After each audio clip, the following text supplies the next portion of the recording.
Well, it's more like, how do I put it? It was like, what do you care about them? What do you care about those people? What difference does it make to you? Take care of your own life. Do the best you can for you and your family.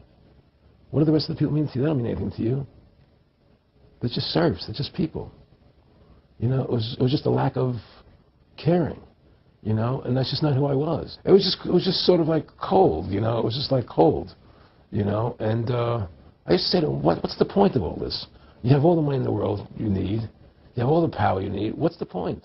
What's the end goal? And he said the end goal is to get everybody chipped, to control the whole society, to have the bankers, the elite people, the bankers and some governor controlling the world.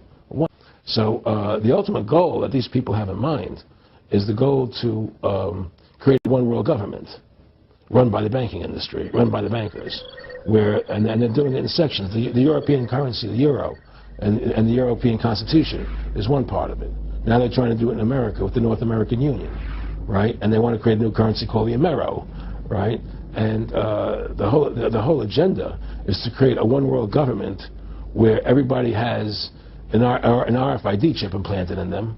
All money is to be in those chips, right? There'll be no more cash. And this is giving me straight from Rockefeller himself. This is what they want to accomplish. And all money will be in your chips. And so instead of having cash, anytime you have money in your chip, they can take out whatever they want to take out whenever they want to. If they say you owe us this much money in taxes, they just deduct it out of your chip digitally. Total control. Total control. And if you're like me or you, and you're protesting what they're doing, they can just turn off your chip. And you have nothing. You can't buy food.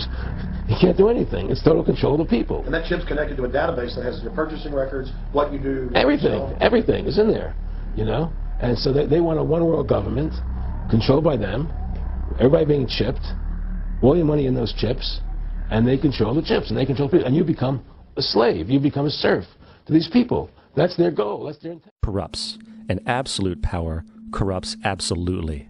This is Aaron Russo, a filmmaker and former politician.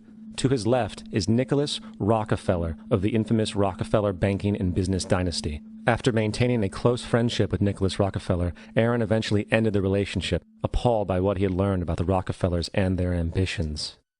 I got a call one day from an attorney woman I knew, and she said, would you like to meet one of the Rockefellers? I said, sure, I'd love to.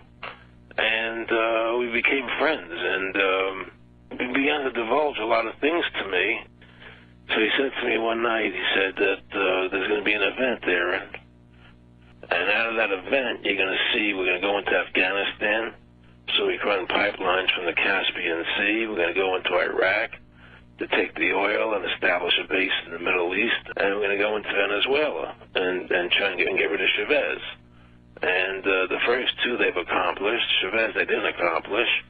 And he said you're going to see guys going into caves looking for people that they're never going to find. He was laughing about the fact that you have this war on terror. There's no real enemy. He's talking about how by having this war on terror, you can never win it because it's an eternal war. And so you can always keep taking people's liberties away. And I said, how are you going to convince people that this war is real? He says, but the media can convince everybody it's real. I mean, it's just that you keep talking about things. You keep saying it over and over and over again, and eventually people believe it. You created the Federal Reserve in 1913 through lies. You create 9/11, which is another lie. Through 9/11, you're fighting a war on terror, and now all of a sudden you go into Iraq, which was another lie, and now they're going to do Iran. And it's all one thing leading to another, leading to another, leading to another. Now, I would say to them, what are you doing this for? What's the point of this thing? You have all the money in the world you ever want. You have all the power. I said, you're hurting people. It's not a good thing. And he would say, what do you care about the people for? Take care of yourself and you take care of your family. And then I said to him, what are the ultimate goals here? He said, the ultimate goal is to get everybody in this world chipped with the RFID chip and have all money be on those chips and everything on those chips. And if anybody wants to protest what we do or violate what we want, We just turn off that chip. That's right, microchipped. In 2005, Congress, under the pretense of immigration control and the so-called war on terrorism, passed the Real ID Act, under which it is projected by May 2008, you will be required to carry around a federal identification card, which includes on it a scannable barcode with your personal information. However, this barcode is only an intermediary step before the card is equipped with a VeriChip RFID tracking module, which will use radio frequencies to track your every move on the planet. If this sounds foreign to you, please note that the RFID tracking chip is already in all new American passports. And the final step is the implanted chip, which many people have already been manipulated into accepting under different pretenses. We have a Florida family who are really pioneers in a brave new world. They have volunteered to be the first ever to have microchip identification devices implanted into their body. After 9/11, I was really concerned with the security of my family. I wouldn't mind having something planted permanently in my arm that would identify me.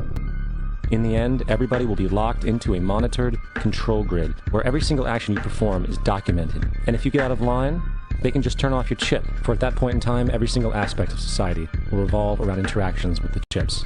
This is the picture that is painted for the future if you open your eyes to see it. A centralized one-world economy where everyone's moves and everyone's transactions are tracked and monitored, all rights removed. The most incredible aspect of all. These totalitarian elements will not be forced upon the people will demand them. For the social manipulation of society through the generation of fear and division has completely detached humans from their sense of power and reality. A process which has been going on for centuries, if not millennia. Religion, patriotism, race, wealth, class, and every other form of arbitrary, separatist identification and thus conceit has served to create a controlled population, utterly malleable in the hands of the few. Divide and conquer is the motto, and as long as people continue to see themselves as separate from everything else, they lend themselves to being completely enslaved. The men behind the curtain know this, and they also know that if people ever realize the truth of their relationship to nature and the truth of their personal power,